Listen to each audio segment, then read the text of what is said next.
Salut. Alors, je commence pratiquement jamais par ça, mais cette fois-ci, c'est un peu différent. Cette vidéo est sponsorisée, et pas par n'importe qui, par EDF. Bon.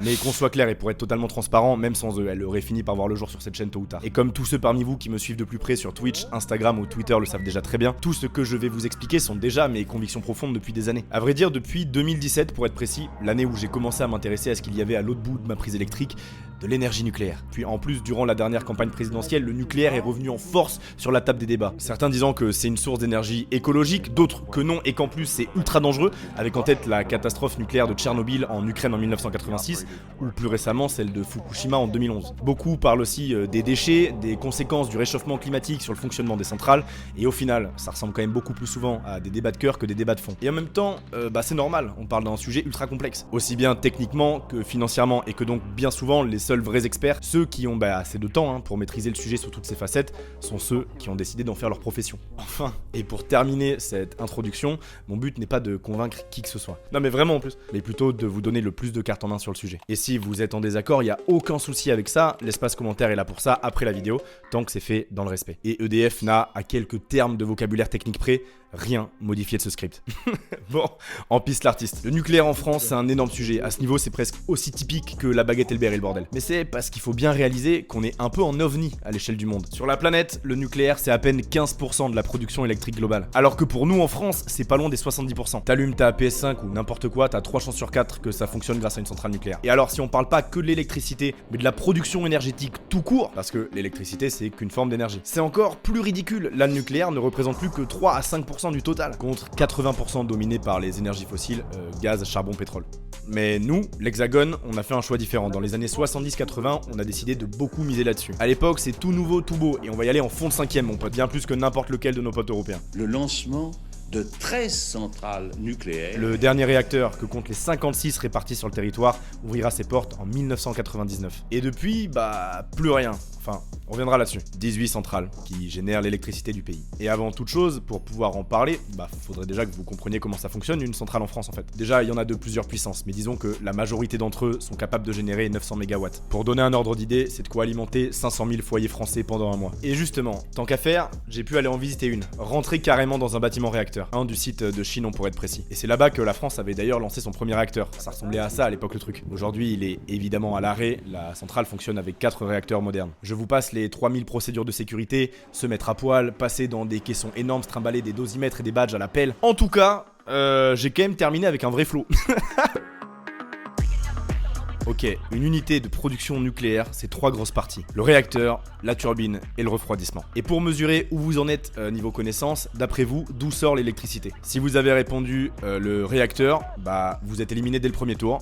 Félicitations. Vous êtes le maillon faible, au revoir. Ce réacteur qui fait tant parler de lui, c'est en réalité ni plus ni moins qu'une bouilloire taille XXL. Un bâtiment réacteur, c'est un énorme édifice de béton ultra épais, avec à l'intérieur une grande cuve remplie d'eau dans laquelle on plonge ça. Ces structures, c'est ce qu'on appelle des assemblages de crayons d'uranium enrichis. Et ce sont eux qui contiennent des éléments uranium-235 qui, une fois bombardés de neutrons, vont se diviser en chaînes. Et c'est ça, la fission nucléaire. Et cette fission, bien maîtrisée, ça chauffe, mais genre encore plus que toi à dos devant Tory Black. C'est dire, bon ça apparaît logique, mais là, évidemment, le réacteur était à l'arrêt pour remplacer du combustible usé. Ce qu'ils font environ tous les 12 à 18 mois. Quand ça fonctionne, le réacteur, il est scellé. Sinon, je serais pas là pour vous en parler. Bref, donc ça chauffe et toute l'eau de la cuve va prendre en température pour monter jusqu'à 320 degrés. Et là, si t'es comme moi, que t'as bien suivi tes cours de physique-chimie, il y a un truc chelou. De l'eau à 320, dans mes souvenirs, il en faut moins que ça pour que ça s'évapore quand je fais mes panzani. En fait, cette eau est tellement pressurisée qu'on l'empêche de s'évaporer. Je savais même pas que c'était possible. Elle va couler dans un circuit, le circuit primaire, qui va aller en chauffer un second, appelé le circuit secondaire, bravo c'était pas tant, et c'est lui qu'on va laisser bouillir pour finir en vapeur. Alors pourquoi 2 circuits indépendants? Peut-être pour éviter d'avoir de la flotte radioactive en dehors du réacteur. Voilà, c'est une idée après. Et ça y est, le réacteur a fait son taf, il a chauffé, je pense qu'on peut l'applaudir, bravo. On a de la vapeur d'eau en masse qu'on va envoyer faire tourner une turbine à 1500 tours minute, elle-même reliée à un alternateur. En gros, c'est 2 électroaimants et c'est de leur rotation que va naître un courant électrique. C'est un concept ultra à la pointe de la technologie appelé le moulin et la dynamo. Le truc, c'est qu'une fois qu'on a notre électricité qui part sur les lignes haute tension, il nous reste de la vapeur d'eau ultra chaude sur les bras. Et c'est là qu'interviennent nos grandes cheminées si symboliques, ce qu'ils appellent d'ailleurs eux des aéros. Ça va juste servir avec de l'air à refroidir un 3e circuit de flotte. Wesh, ça s'arrête quand? Qui en contact avec le second circuit lui permettra de rafraîchir pour revenir à sa forme initiale, puis repartir chauffer auprès du premier circuit issu du réacteur et ainsi de suite. Oui, le second circuit n'a absolument aucune dignité, il tourne partout, c'est honteux. Donc ce qui sort des cheminées, c'est juste de la vapeur d'eau qui a servi à rafraîchir l'eau, qui a fait tourner la turbine. Alors à Chinon, c'est un peu particulier parce que pour des contraintes environnementales, ils n'ont pas pu construire les cheminées traditionnelles de 165 mètres de haut, le patrimoine de la Loire, tout ça, donc eux ils ont celle-là. Elles sont uniques en France et équipées de grosses hélices pour faire le taf. À l'intérieur, on dirait un peu un décor issu de Dune, je sais même pas pourquoi personne n'a encore été filmé là-bas parce que c'est beaucoup trop stylé. Et voilà, vous savez maintenant en gros comment fonctionne une centrale nucléaire en France. Et d'une manière générale, c'est comme ça que fonctionne à peu près n'importe quel type de centrale qui produit de l'électricité. Il faut faire chauffer de l'eau pour qu'elle fasse tourner une turbine qui sera reliée à un alternateur. Bon là c'est de l'uranium, mais une centrale à charbon, gaz ou fioul, ça marche sur le même principe. Alors pourquoi le nucléaire? Parce que lorsqu'il faut cramer une tonne de charbon ultra polluant qui libère masse gaz à effet de serre, pour la même quantité d'énergie produite, 7 grammes d'uranium enrichi suffisent. Et si eux n'émettent pas de gaz à effet de serre, enfin la vapeur d'eau qui sort des cheminées, mais vas-y c'est ultra négligeable, selon le GIEC, sur l'ensemble de son cycle industriel, une centrale produit 12 grammes de CO2 par kilowattheure. C'est l'équivalent d'une éolienne. Bah leurs défauts sont ailleurs. Et c'est maintenant qu'on va pouvoir rentrer dans le dur. Je vous avais demandé sur Instagram il y a quelques temps quelles étaient vos principales préoccupations et interrogations par rapport au nucléaire en France. Et 2 points sont revenus en masse dans vos réponses. Évidemment la sécurité et surtout la question des déchets. Alors on va commencer par les déchets parce que ça va aller vite. Après 4 années de bons et loyaux services, un combustible usé ne termine pas forcément en déchets. 96% de sa matière est valorisable déjà pour créer du nouveau matériel combustible. Nous reste alors 4% qui eux, oui, sont ultimement des déchets et dont on ne peut rien faire aujourd'hui. Genre des bouts de métaux radioactifs option cancer instantané. Eux, ils vont être conditionnés et stockés sur le site d'Orano de la Hague en attendant d'être transférés dans la Meuse, à Bure pour être précis, à 500 mètres de profondeur pour des milliers d'années. Et je vais pas plus m'étaler dessus en fait ici parce que j'avais déjà fait une vidéo sur le sujet en 2018. Comment préparer le futur? Dispo sur la chaîne et qui répond déjà à beaucoup de questions que vous pourriez vous poser sur la gestion des déchets. Alors il y a aussi d'autres types de déchets vraiment bien moins radioactifs qui eux sont stockés en surface dans différents sites de l'Andra pendant quelques décennies jusqu'à ce qu'ils perdent leur radioactivité naturellement. Mais pour faire simple et résumer, on anticipe absolument tout ce qu'il est possible d'anticiper. C'est loin d'être des abrutis qui s'en occupent et c'est la meilleure, certains diront moins pire, chacun sa version, des solutions. Et si un jour on trouve un truc à faire avec, dans tous les cas les installations sont réversibles. Enfin, quand on parle de déchets, faut relativiser, c'est pas l'équivalent de votre poubelle verte que vous sortez toutes les semaines non plus. En 40 ans, la production électrique nucléaire représente environ une tasse à café de déchets radioactifs de haute activité par Français. En parlant de café d'ailleurs, hop. Alors, vient ensuite la question très logique de la sécurité. Quand l'on pense nucléaire, certains voient immédiatement des champignons atomiques raser des régions entières. Déjà, faut vraiment faire la différence entre le nucléaire militaire, conçu pour détruire, et dont l'uranium contient 90% de matière fissible, contre 3 à 4% pour celui contenu dans les centrales. Oubliez donc le réacteur qui explose comme Nagasaki les gars. Mais pour autant, évidemment, oui, ça peut être dangereux. Mais pour savoir à quel point, ce qu'il faut faire, c'est le ratio risque-bénéfice. Le Monde ont sorti une excellente vidéo il y a 1 mois et demi qui résume bien ce qu'il y a à mettre dans la balance. Pour mesurer la dangerosité du truc, ce qu'il faut faire, c'est regarder combien de morts proviennent de la production d'une quantité donnée d'électricité nucléaire. Et tant qu'à faire, autant comparer avec les autres sources de production électrique. Alors, pour 100 TWh, de quoi faire tourner la France 2 semaines. Parmi les ENR, énergie renouvelable, le solaire et l'hydroélectrique, les barrages quoi, tuent chacun 2 personnes.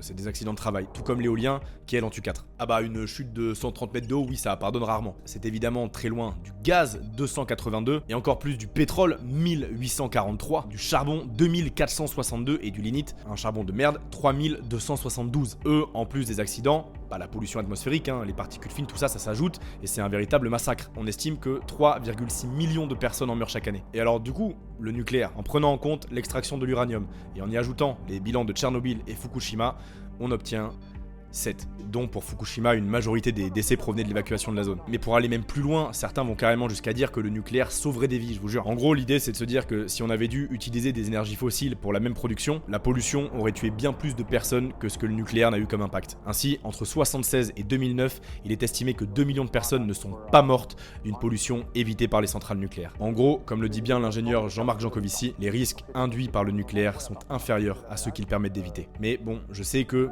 tout comme les crashs d'avion, qu'on sait ultra rare et être une industrie turbo-contrôlée, il y a une peur de fond. Beaucoup n'aiment quand même pas l'idée qu'on soit équipé de réacteurs sur le territoire. Et honnêtement, je comprends complètement. Surtout qu'on entend régulièrement que nos centrales sont vieilles et qu'on ne cesse de repousser leur départ à la retraite et que c'est risqué. Alors, bien entendu, les centrales n'ont pas été laissées telles quelles depuis 40 ans. Oui, d'accord, il y a de vieux téléphones qui traînent, mais wesh, sérieusement. C'est en 2014, EDF a lancé le projet Grand Carénage pour rénover et moderniser l'intégralité du parc.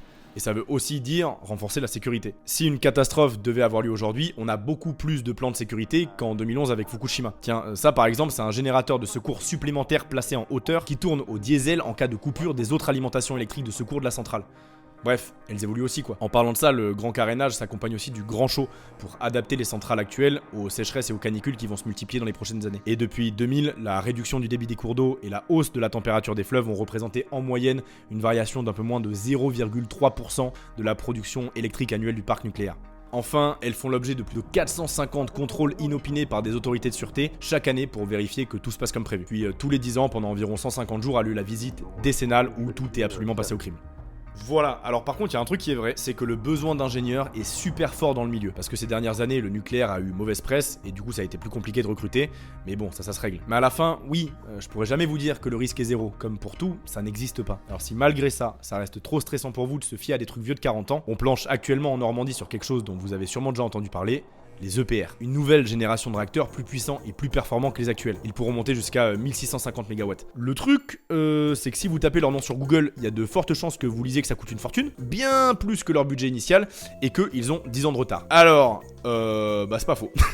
Super. Le truc avec les EPR, c'est que ça faisait des années en France qu'on n'avait pas construit de réacteur. Il faut le temps de s'y remettre, et puis tous les gros projets ont généralement du retard. À Bordeaux, là où j'habite, le pont Simone Veil, ça fait 3 ans qu'on l'attend mon ref. Tout comme ils subissent tous toujours des dépassements de budget, plus ou moins vénères. Pour prendre un exemple, la Tour Eiffel a dépassé son budget initial d'1 500 000 francs or à l'époque. Et l'Eurotunnel a fini à 3-4 fois l'estimation de base, bref, vous avez l'idée. Alors qu'aujourd'hui, il est littéralement considéré comme une poule aux œufs d'or. Et justement, aussi chiant soit ce genre de retard, c'est bien la preuve que rien, absolument rien n'est laissé au hasard dans ce projet. Bon bref, pas grand chose de bien étrange au pays des gros investissements.